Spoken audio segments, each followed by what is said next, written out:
Hello po. Kumusta po ulit tayong lahat? To God be the glory po ulit. Isang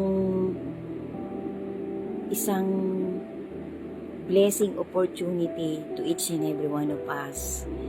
Isang golden chances to each and every one of us na magkakaroon po ulit tayo ng isang maiksing pagninilay-nilay sa maliit na faith ng bawat isa sa atin, sa pinangahawakan nating paniniwala, sa pinangahawakan nating pagsampalataya sa dakilang Diyos na pinagkakautangan natin ng buhay, ng kalusugan, ng katalinuhan, ng kayamanan, ng lahat ng means kung bakit pa tayo nag-i-exist. Siya lang po ang dapat nating pagtanawan ng utang na loob at ang mga taong ginagamit niya kung bakit tayo nakakapagpatuloy-tuloy sa daily endeavors, sa daily routine, sa daily activities ng each and every one of us. Amen. So to God be the glory po talaga.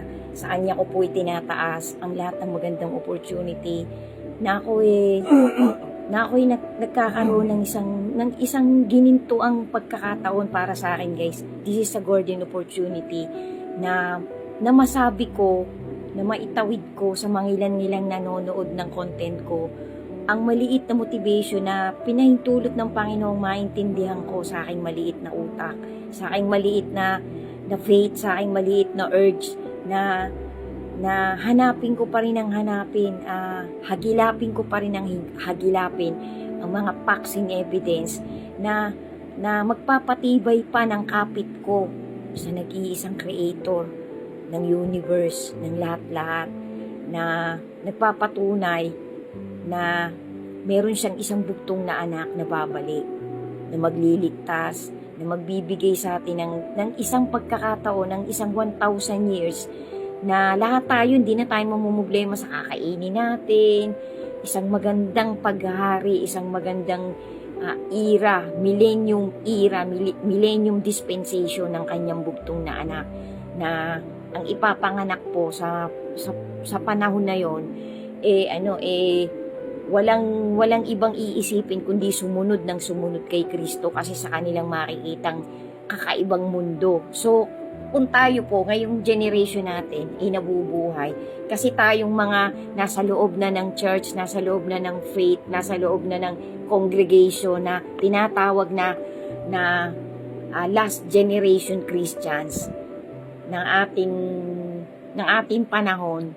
Ang dispensation daw po kasi na tinatawag dito sa panahon natin ay dispensation ng grace and work, na ikaw ay may faith, tapos ikaw ay gagawa. Dahil nga, nandun ka na sa huling generation na dispensation, kailangan yung faith mo. Kasi sabi po kasi nung iba, nitong pinapanood kong documentary, by faith na lang daw po talaga tayo. Tanggapin natin na tayo na sinalunan ng ating Lord Jesus ang mga kasalanan natin. Pero sabi nga, kung ikaw ay may faith na, mahihiya ka magpatuloy na gumawa ng masama. Kasi iniisip mo na si Kristo nga wala siyang kasalanan pero inako niya ang kasalanan ng generation by generation para ang lahat ng sasampalataya sa ginawa niya ay magkakamit ng grace, ng salvation. Kasi dalawa po yung salvation, guys. Salvation na kalimutan ko. Teka lang, guys, nakalimutan ko. Basta dalawa po yung salvation. I-ano ko po yan, i-impay ko po yan sa mga susunod na part. Kasi ang haba po, guys, napakarami ko na pong na notes. Kaya lang kulang pa po, guys, kulang pa. Siyempre po tayo po araw-araw kailangan isabuhay din natin yung tatlong importante na lagi kong pinapaalala sa mga nakakakita ng content ko, na kailangan meron kang malalim na urge na iingatan mo ang buong anatomy mo, kasi iniingatan tayo ng Diyos lahat ng may pananampalataya sa Panginoon, iniingatan po tayo ng Panginoon. Kaya meron din tayong obligasyon, kasi sabi nga po symbiotic hindi po pwedeng sasamantalahin mo na dati parang aasa ka na lang ng aasa sa Diyos. Kailangan gagalaw ka din, may gagawin ka ding obligasyon.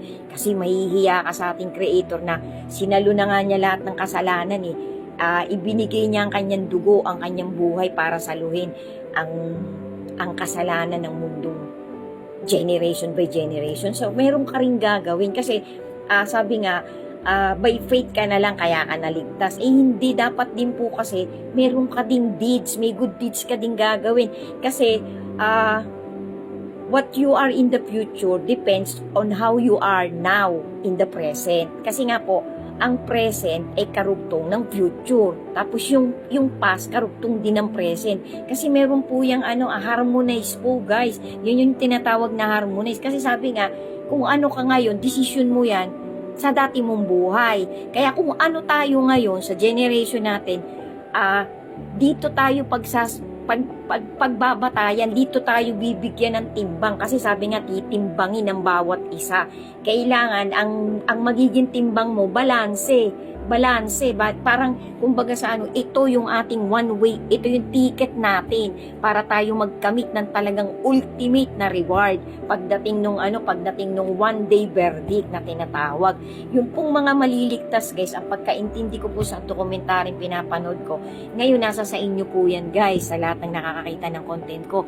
Disclaimer lang po, kung matatanggap nyo tong mga sinasabi kong pinagdadadakdak ko dito sa content ko na to na nagkakaduktong-duktong. Ito po ay season, guys, makakalimutan ko na naman. Season 34 na guys, bali part 11. Part 11 na tayo guys, part 11 na. So, pasintabi po sa inyo guys kung sino pong madadaanan ng content ko na hindi nyo pa po umpisahan nyo po. Tapos, ini-invite ko po kayo ulit na panoorin nyo po yung season 27 ko na napakahaba kasi halo-halo po yun guys.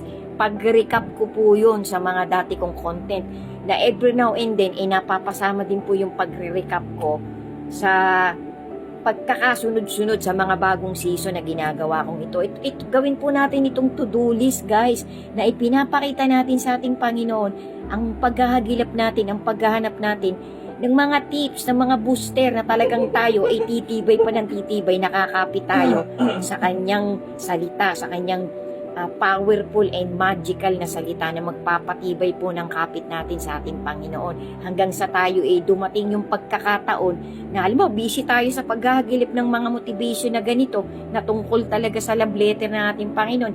Maaabutan tayo ng rapture, nung rapture moment na imminent pong mangyari yan, any moment po pwedeng mangyari yan. Wala pong makakapagsabi kung anong oras yan mangyayari. Basta kailangan prepared tayo guys.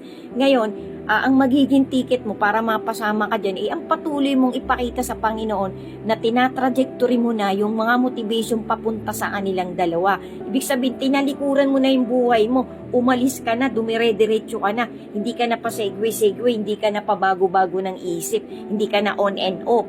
Kasi ang gusto ng Panginoon, nagpapatuloy ka bilang isang matuwid na Kristiyano. Kasi marami pong nagsasalita na Kristiyano na sila, pero hindi mo makikita sa pamumuhay na meron sila.